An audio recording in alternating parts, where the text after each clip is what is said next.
Em casa de pobre até o tempo emagrece. Sei por mim que comecei a envelhecer antes de ser criança. Mandaram me calar, ainda eu não falava. Mandaram me varrer e eu tinha mãos apenas para brincar. Vantagem de uma vida que não começa. Chega-se ao fim sem precisar morrer.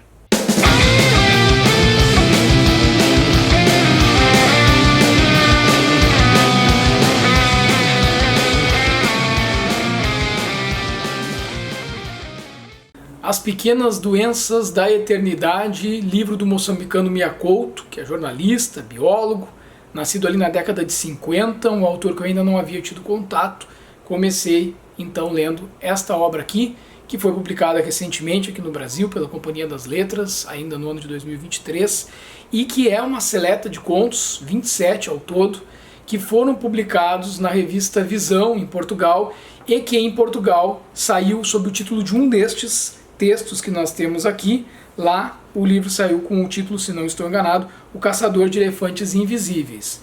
Ele reviu a obra para publicação aqui no nosso país, e ele é um autor muito interessante.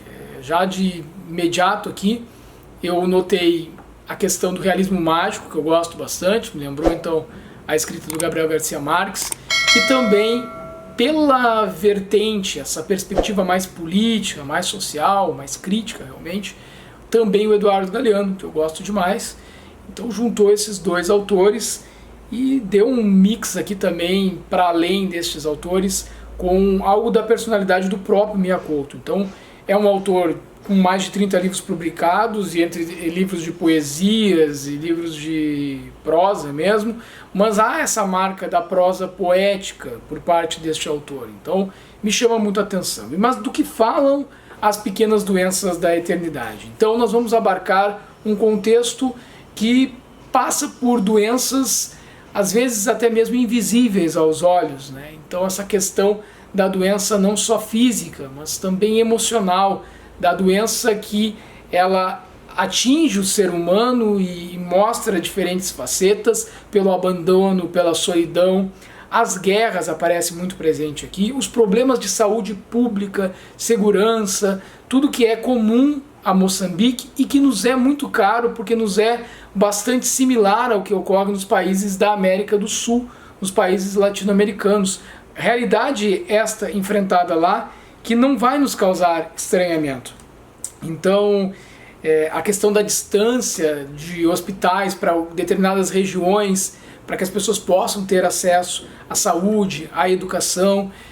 Tem um conto aqui onde um sujeito retorna para a sua aldeia, ele havia saído de lá, e quando ele retorna ninguém consegue identificar que é ele, ou seja, traz a questão da identidade para a gente pensar, das nossas raízes culturais, da forma como nós muitas vezes vamos nos modificando com o passar do tempo, como é que é essa questão do pertencimento também às nossas aldeias, né, os espaços de onde nós estamos vindo. Tem um outro conto muito legal também, porque aí passa pela Covid, o contexto da pandemia que ele vai trazer também nessa obra. Então tem um conto que vai falar de um enfermeiro que ele vai até a casa de um senhor idoso, e esse senhor estava sendo ali abordado para fazer o rastreio da Covid, mas ele não consegue identificar aquela pessoa. Ele vai contando, só vai te dar por conta do que de fato está acontecendo junto com este senhor, que se sente bastante confuso com a chegada de alguém na sua casa, porque não era comum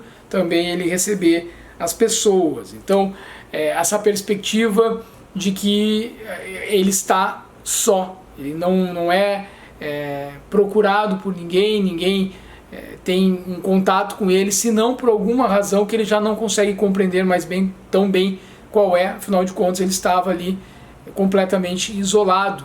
Não começou o seu isolamento social com a pandemia, ele já vivia um isolamento social. E aí tem outras questões que vão trazendo. É muito caro para o autor a discussão sobre a finitude da vida, e tem uma mãe e um filho aqui que vão em algum conto também procurar adiar, postergar essa questão da morte, e ele vai trabalhar muito bem também essa relação vida e morte, o nosso contato com os familiares, as nossas heranças afetivas que são deixadas, as questões que são muitas vezes negligenciadas em vida e que retornam até por uma questão psicológica mesmo, um retorno daquilo que fica e que não é justamente o que talvez os pais queiram deixar para os filhos. Tem obviamente também as traições, as guerras e esse contexto muito próprio de Moçambique. Só que o que assim acabou me impactando também é que ao falar das pequenas doenças da eternidade, nessas diferentes abordagens que eu estou colocando aqui para vocês, aparece muito a forma com a qual ele escreve a respeito destes temas todos. Então não é simplesmente, o autor fala sobre solidão, o autor trabalha com a questão da finitude, o autor abarca estes temas que outros autores também vão trazer para a gente, cada um com uma abordagem específica, né? Então, o que tem de diferente, talvez, no Miyakoto? Vou trazer um trecho de um texto aqui para vocês, que diz assim: a vantagem das pequenas enfermidades, explicou ela, é que acontecem sem causa nem culpa. Adoecemos porque foi essa a nossa escolha. Antecipo-me a Deus, entendes? No falso sofrimento da pequena doença, prosseguiu ela, esquecemos as verdadeiras e incuráveis dores com que iremos morrer. Vejam, essa escrita dele, ela é bastante forte e ela diz muito mais do que está nestas linhas. Então existe um entrelinhas, existe um não dito por trás daquilo que está sendo colocado. E esse não dito impacta no leitor de modo a pensar a nossa relação com a doença, com o adoecimento, com as dores próprias desse processo que foi mais presente nas nossas vidas, eu diria até com uma certa banalização da vida durante o processo de pandemia da Covid-19, mas que ele já é presente, ou seja, ele apenas se intensificou. Esse questionamento, quando de fato a doença ela é tratada por nós na sua complexidade, que ela vai para além do aspecto do sintoma físico.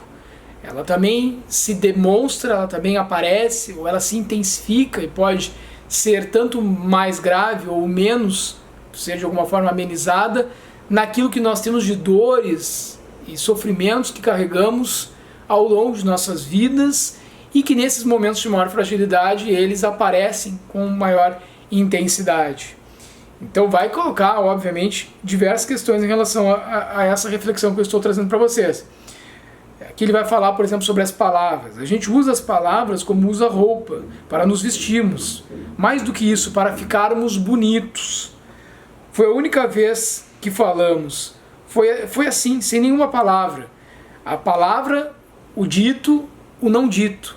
Aquilo que muitas vezes a gente cala também diz. Aquilo que a gente não quer dizer muitas vezes fala por nós, pelo fato de nós não querermos falar ou pela escolha que nós fazemos das palavras e não nos damos por conta do sentido que ali está contido para além do que está sendo dito, para além de uma intencionalidade. Isso é muito presente também nos textos do Miyakoto. Amanhã cumprirei o sonho de me sentar à tua frente e esperar, em silêncio, que me chames sem nenhum nome, só assim, meu filho. E eu voltarei a nascer, como se finalmente chegasse ao meu corpo. Não tenhas receio, mãe, de te faltar a vista. Joelhos sobre o chão, vou limpar a terra que te cobre os olhos. É desse tipo de narrativa que estamos falando aqui no texto do Miyakoto. Em outro trecho aqui que eu acho interessante para tentar pegar essa abordagem do Miyakoto, que transforma as relações familiares, os pequenos acontecimentos ou pequenos grandes acontecimentos das nossas vidas em algo simbólico, em algo que ele transcende o mero fato em si, é este trecho que eu vou trazer nesse texto para vocês, que aqui está sobre o nome O Eterno Retorno. Tem algo também de espiritual aqui, né? Uma espiritualidade que se expressa nas linhas a partir do texto do Miyakoto. Acho que fica bastante bem representado nesse trecho que eu selecionei para vocês. É um diálogo que diz assim: Olá, Roberto.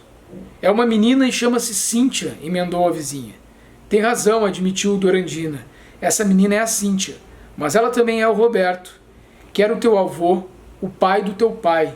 A vizinha reagiu aflita, revirou a capulana para abraçar a filha. A nossa mãe pousou o longo braço no ombro da jovem. Não tens que ter medo. As mais velhas da nossa vila, disse Durandina, sabem que quando os filhos nascem, voltam a nascer todos os que nos antecederam. Então, tem um aspecto que é espiritual, mas que também é de âmbito psíquico, psicológico, psicanalítico, que eu não vou ter aqui a forma mais técnica para trazer para vocês, mas que me fisgou também na obra, porque é um aspecto que mostra que tudo aquilo que nós temos em termos de formatar a nossa personalidade e a forma como nós agimos com os outros está diretamente relacionado à forma como nós fomos criados, como nós nos relacionamos com os nossos pais ou com aqueles que assumiram esse papel de pai ou de mãe ao longo da nossa trajetória de vida.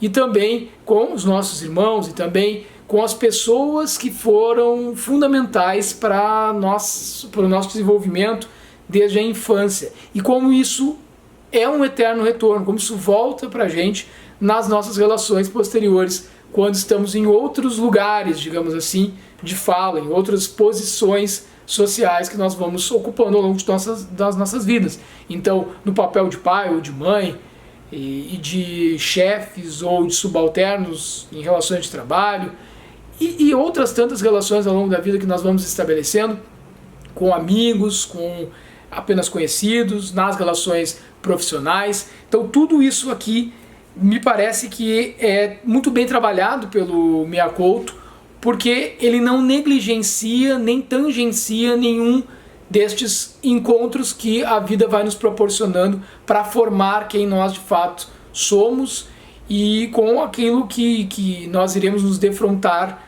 quando chegar o momento derradeiro, ou seja, aquilo que a gente vai trazer de memória também. É um livro que provoca as nossas memórias mais íntimas. É um autor, de fato, muitíssimo interessante.